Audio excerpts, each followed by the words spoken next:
Welcome back to the Art and Science of Real Estate Negotiation podcast with Tom Zeeb, interviewing a successful student of mine in my Total Traction program. His name is Jake, and he's coming to us today from Toledo, Ohio. How you doing, Jake? Good. Thank you for having me. So tell us what you've been doing out there in Toledo. I want you to turn the clock back a little bit to before you met me and tell me what were things like for you? Where were you at in your real estate investing? What were you struggling with? Truth be told, the meeting where you at the RIA meeting where I met you at, that was my very first RIA meeting. So as they say, the teacher appears when the student is ready. Nice. So yeah, that was the first time I met you. That was the first RIA meeting, and where I was wanting to learn more about wholesaling. And I feel like I had three options: reinvent the wheel, pick one of the 36,000 videos on YouTube, or try to get more of a direct connection with somebody who's actually done it. So that was the route that I chose. Nice. So you chose not to piece random information together from the random videos on the internet and go with kind of a path. Right. Other than the kind of obvious ease of taking that method, what attracted you to that choice? I really enjoyed what really struck me was the fact that with your methods, whether you are a flipper, wholesaler, or you want to hold the property yourself, I mean, that was sort of the ticket to be able to choosing which one. So to me, it was sort of a key to take either of the three routes. One could apply it to either routes in terms of finding the off-market deals, negotiating, and then from there, it's kind of dealer's choice about what you want to do with the property. Gotcha. So you were interested in wholesaling, but you recognize the other exit strategies are there. And do you think there's a difference? Does the inbound strategy change if you change your exit strategy in the future? Not that I've particularly found. I mean, once you kind of have a bit of a network established, I mean, you can take any lead in and decide, okay, if this fits within what I want, or else if not, then you look to wholesale it, or if you want to flip it or hang on to it as a rental, then the option's there for you. Gotcha. Yeah, it's the inbound. You got to market for the deals. You got to negotiate the deals. You got to put them under contract and control them through the settlement. Then you get to choose which of the exit strategies you want to do. And I tend to like to teach people the major ones. You're going to wholesale, you're going to rehab and resell, or you're going to hang on to it as a rental. Yeah. Some people call it the Burr method. Oh, that's cool. Where were you at in life before you met me? Any real estate experience? Yeah, I had worked in the real estate appraisal industry for about 16 years.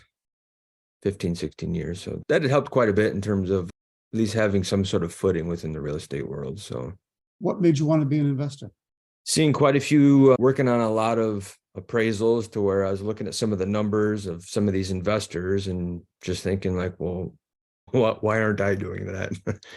And it just got to the point to where I couldn't avoid it any longer. It's just something that I had to really look into.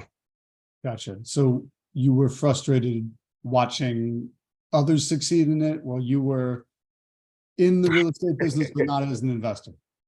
Correct. Yeah. And what was the straw that broke the camel's back? I mean, you were frustrated, but what kind of finally got the push? I mean, you're in the business for 15 years. What pushed you in finally? The slowdown, since, things were going gangbusters 2021, 2022, towards the end of 2022, things started to really slow down. And then I just kind of had a chance to sort of like relax, catch my breath a bit from the floodgates being open, and then just reevaluated and decided this is what I'm going to do. Gotcha. I find that kind of the times we've been through, I find them interesting because a lot of people think they're just, they're God's gift to an industry. Oh, everything's flowing so easy. And particularly if you start during those times where you only know the hot times, the easy times, the fast times, you don't know any struggle or any difficulty, the market's going to catch up, right? It goes up and it goes down. And so if you're in during an up, everything seems hunky-dory and rosy and endless. People always think it's never going to end. Come on, what always happens? Yeah, all good things come to an end. Exactly. It's so slow down. But the bigger money is made in the downturns, as long as you understand how to handle yourself during the downturn. The thing is, since that's not necessarily easy or obvious, most people screw up and they lose their shirt during the downturn. Yeah. Interesting. So it's good that I think it's good time that you jump in during that and recognize, hey, okay, this ride is ending or slowing down. Let's get on another ride and enjoy it. Yeah. Cool. Now you came out of the gate. And I'm going to mention two things in particular. I mean, you came into my Total Traction program to kind of learn the overall set up the overall pattern, the overall path that you want to take.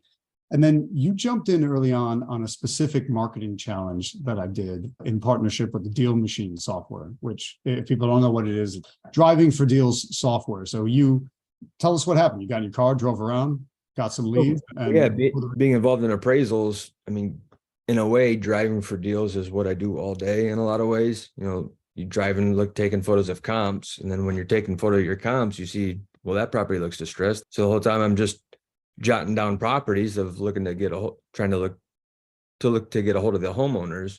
And then when the DealMachine challenge came along, I mean, I found out about what a great program it is.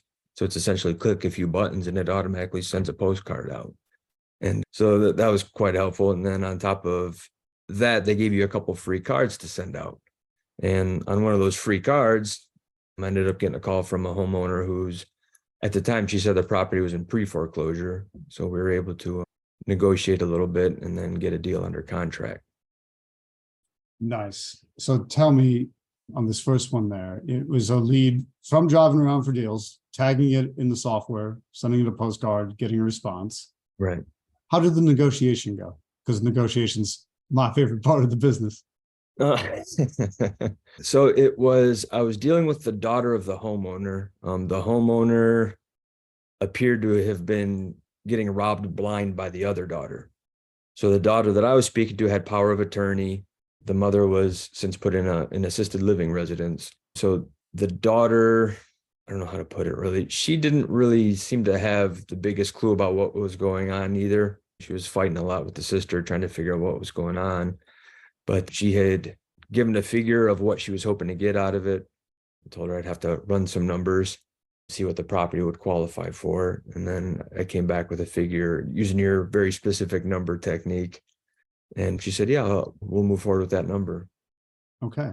So now, wait a minute, use my specific number technique. So not making an even number, making something kind of hyper specific, like you really thought it through.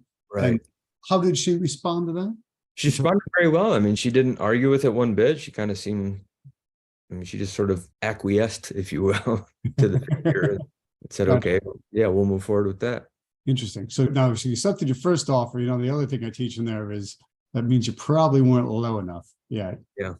Which, is that how you felt when she said yes? Well, she had also said the figure that she thought that they owed on it. Okay. So I put a little pressure on that figure. She said she had kind of wanted X amount of dollars on top of their payoff amount. I said, you know, we did I can't really do that. The numbers wouldn't work then. Came back and gave the final figure.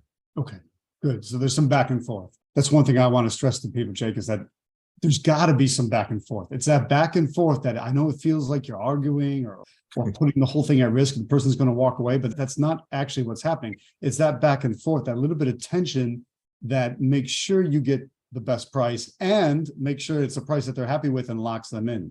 That back and forth is a good thing in negotiation. Yeah. The nice thing about it is, I mean, she would just talk my ear off. I thought it was, you know, working on my first deal, I thought it was going to be a process of, man, I'm going to have to twist her arm, squeeze all this information out of us. I just shut up. I would ask a question, like you said, oh, tell me more about that. And then I would just sit back for a half hour and listen.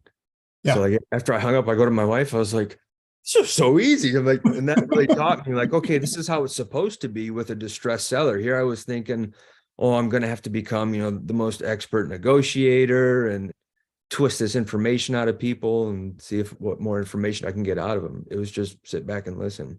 Sit back, listen, talk, ask guiding questions. Yeah. And keep the process moving along. How much of that, Jake, how did you consider yourself as negotiator before? And then how much of that got very simple following my negotiation framework?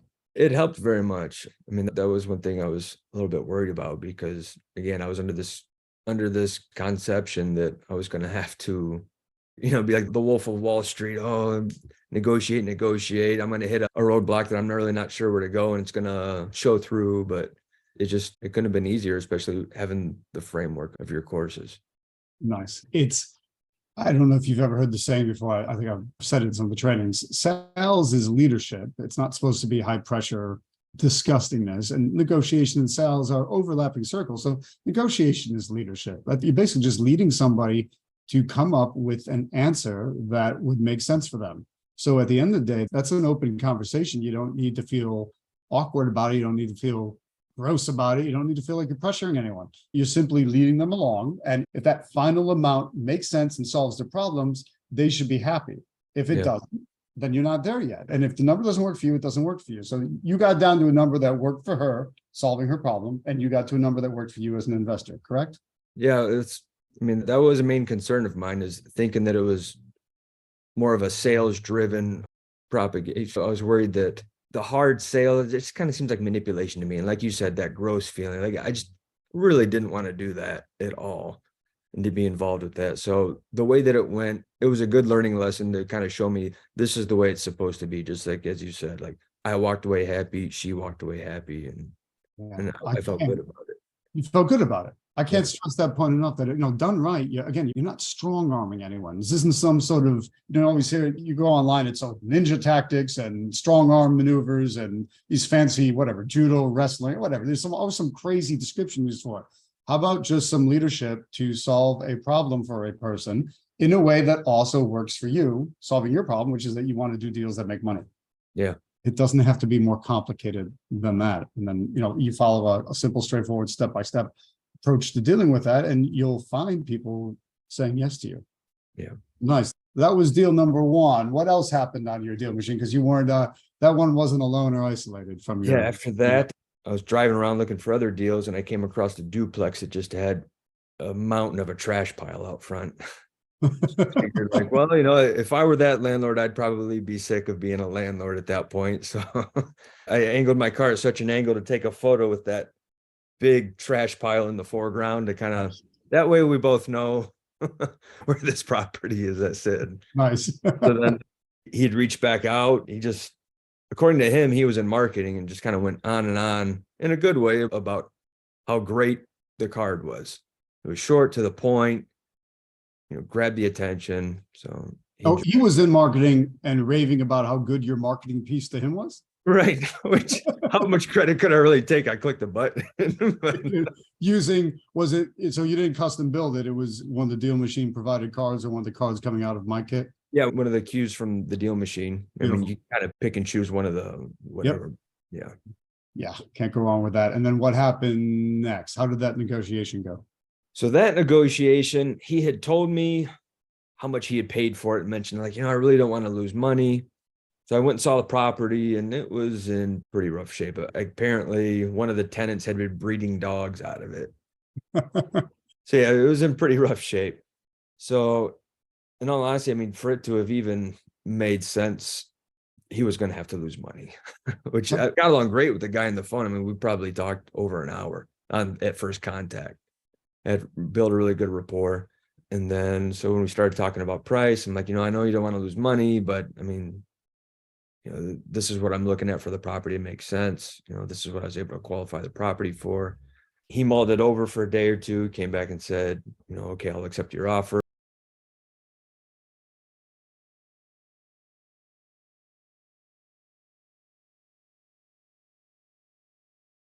I mean, we might be able to work a developing relationship for in the future. So we were able to get a contract signed. However, a couple of days later, he's like, Jake, I was able to get a new offer. Somebody offered me a new price, which was about 15 grand over where I was thinking. Trying to look at the bigger picture, I let him out of the deal, but I brought him on as a private money lender. Excellent.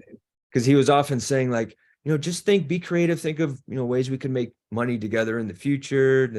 Saying it kind of put the bug in my ear that he was looking for more than just one wholesale deal. So gotcha. Out of the one, but approached him with the private lender. No, it was a private lender. So there's a couple of tells there when he owns multiple properties. I mean, every now and then you get a person or a couple, they own one rental, maybe two. They view it as a retirement plan. And you get somebody that owns that many, they're an investor. They're comfortable with it. They understand it. They are therefore willing to do more creative things, like become a private lender. Sometimes they'll sell to you on owner financing because they're used to that anyway. They're not afraid of those kinds of things. So it's kind of a tip off early on that happens. Now, I know it almost seems like, oh, but you lost a deal on it. Well, look, there's always a slight bit of attrition, or what I call dropouts. So great, successful marketing, response, successful negotiation, goes for it, decides to back out. Sometimes you're going to get those dropouts. Does that discourage you, or how do you feel about that? I mean, of course, I was disappointed, this early on. I thought it was getting a pretty good rhythm going. So I was disappointed for a bit, of course, but I was happy in the fact that we were able to leave a bit of a relationship intact, knowing that there might be something moving forward with it. So, I mean, plus I'm not looking to take anybody to court. Oh, you signed I don't want to be that guy. So No, the negativity is not worth your time. yeah. And at the end of the day, it's a numbers game. So you saw a lot more properties than the 3 you got under that you wound up getting on the contract. And you talked to a lot more people at first, and those 3 pop through. So one of them falls out. It's still not a problem. It's still a numbers game. It's always a number game, and it ain't over until you get until that check's in the bank, until the wire transfer comes through, until the deal's closed. Yeah. So you always kind of keep that in mind, that there's always the potential, and you accept that there might be some drop off, but I'm going to push through. And it's having enough of the numbers to make sure you get enough good ones to the finish line. Yeah. Nice. Tell me about Number 3. We had a pretty big storm here several months ago, and there was a house on one of the main ways that I see it every day. A huge tree had fallen out of it and smashed the house pretty good. And for about 3-4 months, it's just been sitting like that. No activity. I mean, they took the tree off, put some tarps up, but every time I would drive by it, I'd always make a point to look for it, and there was no activity on it. So I looked up the owner, tried to do a skip trace, couldn't get any legitimate phone numbers for it. So I looked up the county records, and I found the mailing address, which can be, as you know, it'd be different from the property address. So then I looked that property up, had a different homeowner's name. So I looked up that one, also had a different mailing address. So I had to get bounced back from about 3 to 4 properties. Finally found the woman, so I just knocked on her door. And she said, oh yeah, my mother owns that property, but I have a power of attorney because she's very ill. And so we talked about it. I said, well, can we see the property sometime? Which I know you typically don't like to see the property first, but all that. But I mean, I'm so early in the beginning. So I was like, I've got a little extra time. Plus, I really wanted to get eyes on it for how much damage there was. Yeah. So I went, saw the property, him hauling around.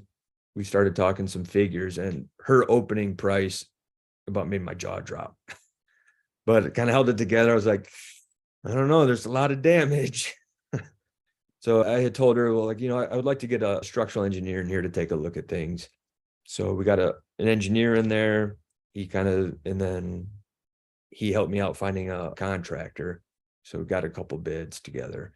So then called her back, said, oh, with these figures, with the amount that it'll take to fix it, would you accept this? She said, well, let me check on somebody else. She had a higher power too. So she said, oh, let me go check on my nephew because he's supposed to be living there. So she went and talked to him, and then we had one more back and forth. And then we got a pretty low price.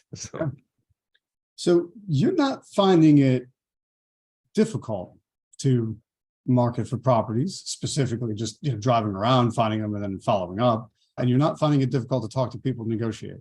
No, I mean, I understand that mistakes will be made. Okay. I've just accepted that. So I'm just trying to make sure every time I walk away from a conversation, I'm replaying it in my head. Look where I went wrong. Look at what I did right.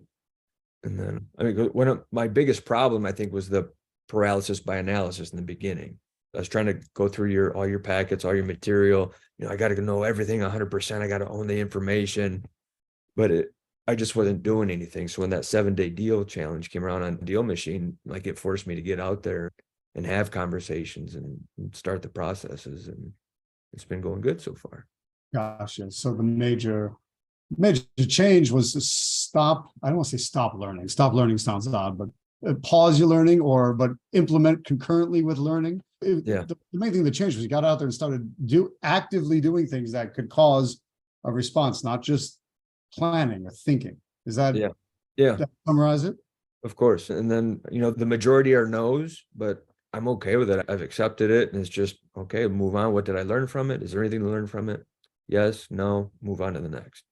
What would you do? I mean, let's say we'll use you as an example. What advice would you give to yourself 18 months ago if you're able to go back in the time, jump back a year and a half, and how do you get yourself moving? Just get started sooner. That's everybody's regret. It never Yeah. matters the age, the timing. They just like get started sooner. Yeah, the best time to plant a tree is what, 20 years ago. Yeah, but tough luck you didn't do it. So the second Right. best time is right now. Right. So I mean, whatever you do, just apply it. Yeah. Whatever you learn, start applying it, and you're going to figure out real fast what's going right, what's going wrong, I think. Okay. So if I ask you what you would do differently, I guess you'd say start sooner. But let's assume that. What else would you do differently?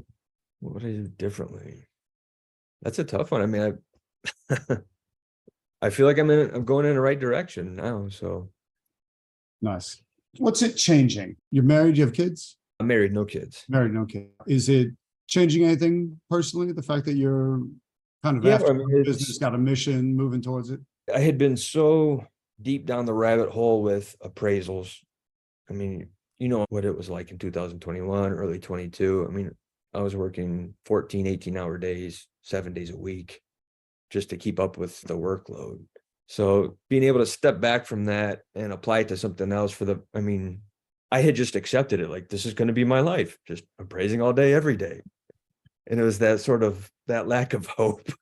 I hate to say it, but I feel like I've gotten it back. You know, I have hope for something else, you know. I'm excited to do something else. Interesting. So some of that, I guess if it's hope on the positive side, it must have been a little bit despair on the negative side.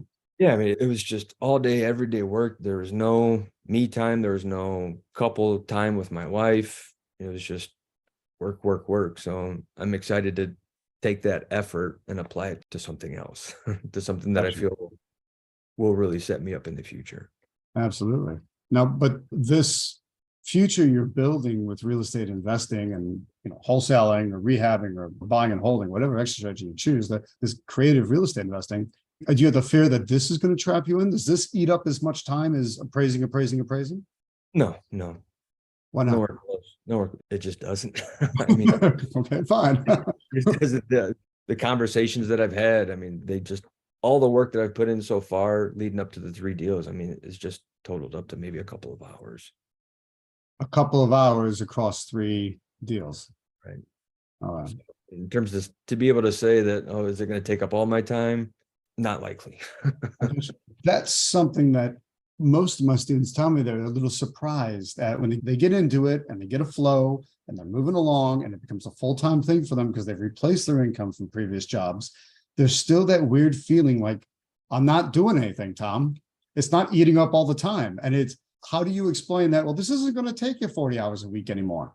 Now, there might be a week where it becomes all consuming because that's a busy week for a deal or a series of deals, but then it can go very quiet for just as many weeks or a month. And then the next round comes. The things come in fits and spurts sometimes, and that takes a little bit getting used to, and it's admittedly unnerving a lot of times for somebody at first. So are you experiencing that, and how are you preparing? I've lived the 1099 life for quite a while now, so I'm used to the ebbs and flows, and, you know, some days you're not going to work as much, other days you're just working into the next day nonstop. So it hasn't been much of an adjustment for me from that point of view. I've kind of been used to that so far, but I'm definitely looking forward to the way it's looking so far. It's definitely going to be a bit of a slowdown for me in certain regards. Okay. Slow down in terms of having more time. Yeah. So time spent. So you got more free time, more freedom to choose what you want to do in your time, less time consumed by work, but not less money. Right. Okay. How's that feel? Pretty darn good. Yeah. Pretty darn good. Yeah. Pretty darn good. Doing a lot more with less effort. Exactly. What else has changed as a result of, I mean, you're, I don't know, 3-4 months into my program. What else has changed? Like, what else have you noticed? Either personal life, business life, anything? I'd say business life has helped out or has improved quite a bit, even from just with the appraisals, with the real estate investing. I mean, you've got to get set up so much better with corporations. If you want an LLC or make connections with bankers, CPAs, tax advisors, things of that nature. So just the connections I've made in this little bit of time, I've been able to turn around and sort of retro apply them to even the business with the appraisals. And it's helped get things in order with that as well too. Gotcha. Now, Jake, earlier you mentioned that it sounds like you've watched a lot of YouTube training videos or seen a lot of random information on the internet. Then what was it that sparked your interest in, I don't charge a gazillion dollars for it, but there's still a charge to join. What was the fear and how did you overcome that fear? In terms of going with your program? Yes. I mean, I would guess you would say the initial fear is like, okay, well, I'm going to hand X amount of dollars to this guy who lives in Florida. Is he legit? Is he real? What's my recourse if I'm getting taken? But then you have to remember, okay, well, this is at a RIA meeting. They're not just going to throw their members to the wolves. Somebody's going to be vetted. And then the other alternative was to just flounder away in YouTube land, just trying to piece all this together yourself, as opposed to having a concise, comprehensive system presented to you. It was a bit of a no-brainer at that point. Gotcha. So having a clearly defined path to follow makes a big difference versus, sure, half of this information might be true, but which half? Are you sure you have that half? And then how do you take that half and put it together in an organized fashion? Is that some of the shortcomings of internet land?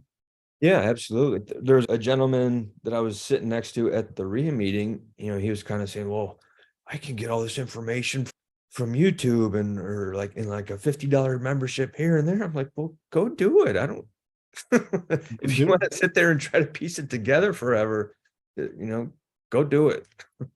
Yeah. But that wasn't the path that I wanted. I got you. Yeah. The answer to this question is, maybe you could, but that's assuming you get it right each time and that you take the right pieces and put them together in the right order. And the whole thing kind of makes sense as one. And I think that's where a lot of people fall down. And some of that's just a problem of modern day where so much is online. Well, yeah, it is, but it's kind of the difference between information, which can be overwhelming, and intelligence, which is kind of taking that information and finishing it and putting it in a system or a method that makes it comprehensive for that specific, narrow casting into what you want.